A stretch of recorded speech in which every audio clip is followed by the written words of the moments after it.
Welcome to Bracket Wars on UWW-TV. I'm Tegan Carter, and I'm joined by our debaters Logan Waller and John Villarreal. For the next 15 minutes, we'll present our bracket for our picks based on the Grammy winners for the Album of the Year for each year from 2020 to 2023.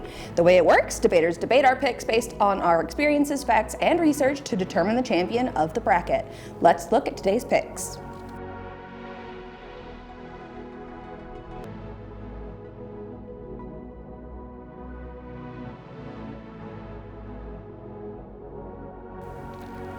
Now we will jump to the first round of the semifinals. Take it away, John and Logan. All right, so my first pick is When We All Fall Asleep, Where Do We Go? By Billie Eilish. To kind of give like a quick little synopsis, you had a top tier hit with Bad Guy. It was viral, and obviously the meme culture took advantage of that. You have awesome quotes from The Office in My Strange Addiction. You know, the album juggles dark tones with soft vocals and heavy bass. And with this album, later on in her career, she's won 7 wins and she has 19 nominations. So, all right, love of Billie Eilish, but Logan, which one are you doing? All right, I'm going with my pick, Folklore by Taylor Swift. Now, the whole album by itself sounds like a classic folk album with very minimalistic production. Like you have to look at the song Cardigan. And it has all these different angles of materialistic views and talking about young people not being respected, which is very relatable to people our age. This song obviously took home the Grammy along with Taylor Swift's 11 other wins. So, I mean, you really can't deny its success. With denying its success, you're going to lead to bad production, which is why this album did not really hit it when I listened to it. Just the production standpoint, Taylor killed it. But you have a giant production behind it, a good team, a solid producer with Jack Antonoff on it from Fun and Bleachers and whatnot. But this album, production-wise, didn't really have a specific style to it. It was just kind of all over. It's a folk album. Like the production, it wasn't a folk album. It was a pop record with folk elements, or some song, a folk record with pop elements. It just wasn't that perfect middle to it. Yeah, but if you look at Billie Eilish, you look at, in my opinion, an overproduced album. Overproduced by only 2 people. Phineas, which is her brother, and Billie herself. I feel like when you rely too much on your production value, it kind of goes down. Like if you look at Taylor Swift, she has the vocals, the instruments, with while Billie Eilish production behind it, and that whole production itself wasn't as good as I hoped it would be. And neither was it for me. I never listened to it, and so the winner is When We All Fall Asleep, Where Do We Go? By Billie Eilish. Next round. All right, so for my second pick, I chose Harry's House by Harry Styles.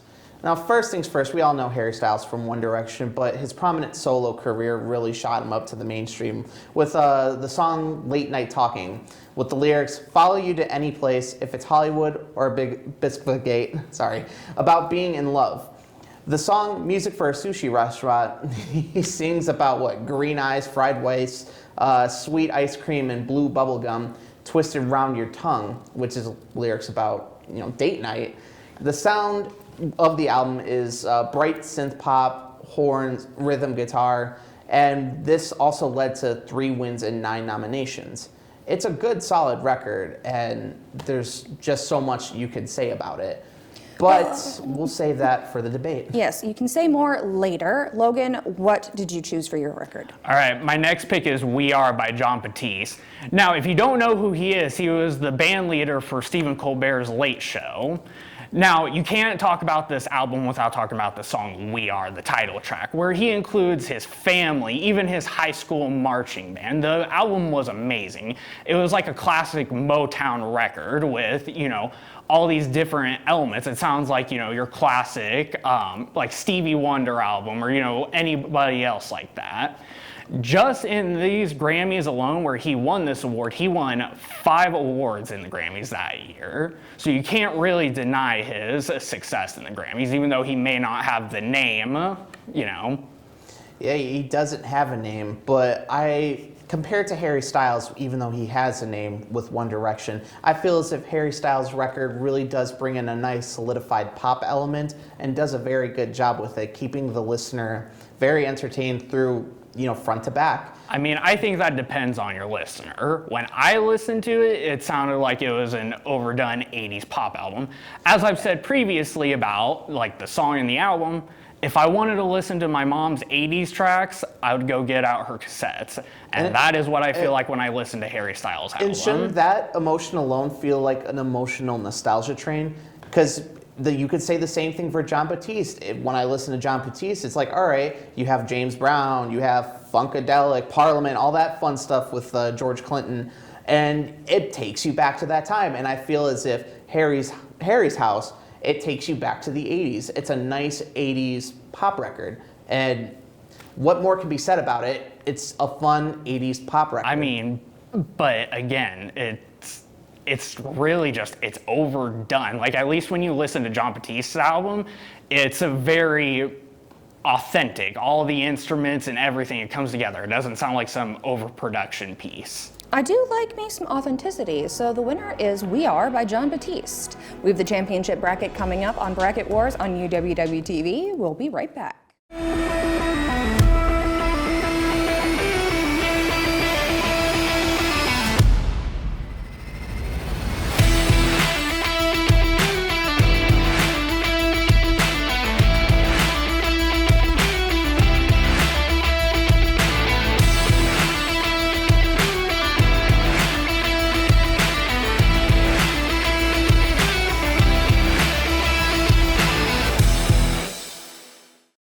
The Royal Purple, the best place for all the latest news around the community and campus of UW-Whitewater.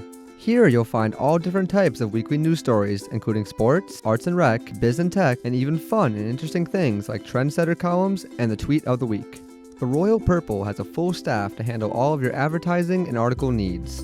Ad managers and sales representatives can help you get your ad in seasonal print issues online at royalpurplenews.com and out on our social media platforms. Editors and journalists would love to write features about your organization and follow-ups about your important events. For more information on student employment opportunities, advertisement services, or anything news, contact the Royal Purple over at @UWW.edu or give us a call at 262-472-5100. Stop by our office and say hi on campus in McCutcheon Hall, room 113. For all of your local campus community news, check out the Royal Purple here at University of Wisconsin-Whitewater.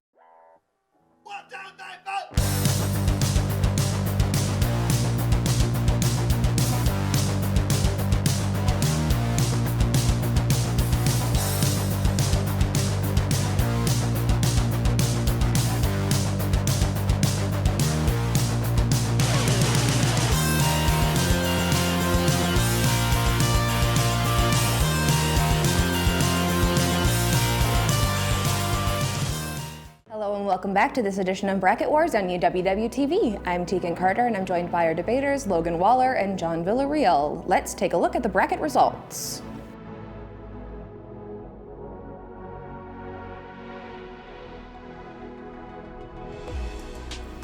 Now back to John and Logan with the championship round. All right, for this championship round, I'm still sticking with my guns with When We All Fall Asleep, Where Do We Go? By Billie Eilish. Well, first things first, after this album release, she had an amazing breakthrough with fame. The lyrics of this whole entire album definitely mean a lot to a lot of people too. Like, for example, she talks about suicide in some of the songs, but she still maintains that goofy attitude with the exclamation point ×6 song right before the album where she says the words, "The Invisalign is out and here is my record," or something along the lines like that. Because you know what? That was funny and that was a pleasant surprise, followed by Bad Guy, which we all know is one of Billie Eilish's more popular mainstream songs. And honestly, one of my favorites. But Logan, I will allow you to make your piece. Okay, I'm still going with We Are by Jon Batiste. Now, the strong point of this album is the instruments. You have piano, trombone, synthesizer, saxophone, drums. Even John's vocals on this album are all amazing. And he has so many throwbacks to his own life between, his high school, his family, being raised in New Orleans.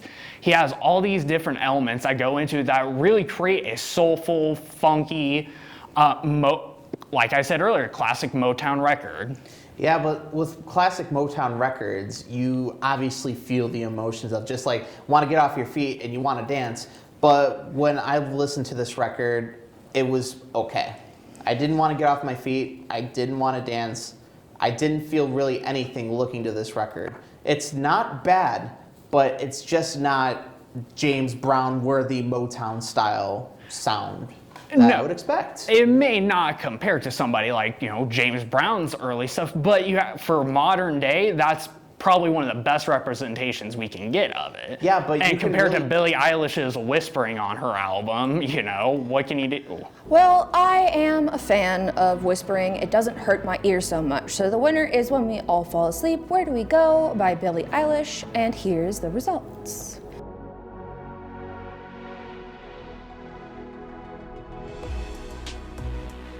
So back to John and Logan on why it is our number one. Well, I'm gonna completely say this. Phineas and Billy are a dynamic duo, especially it being your first record and you're producing it with your brother and you're producing this amazing album that not only kickstarted her career, but probably even kickstarted that sound of music. And that's what I love about the record. I don't know about you, Logan. Well, and you can't really deny the breakthrough success it had. And I will give it credit. For its time, they did some real creative things that a lot of people weren't doing, a lot of new elements to their production. And I do love new elements of production. And that will do it for this episode of Bracket Wars on UWW TV. Tune in next time. We'll see you then.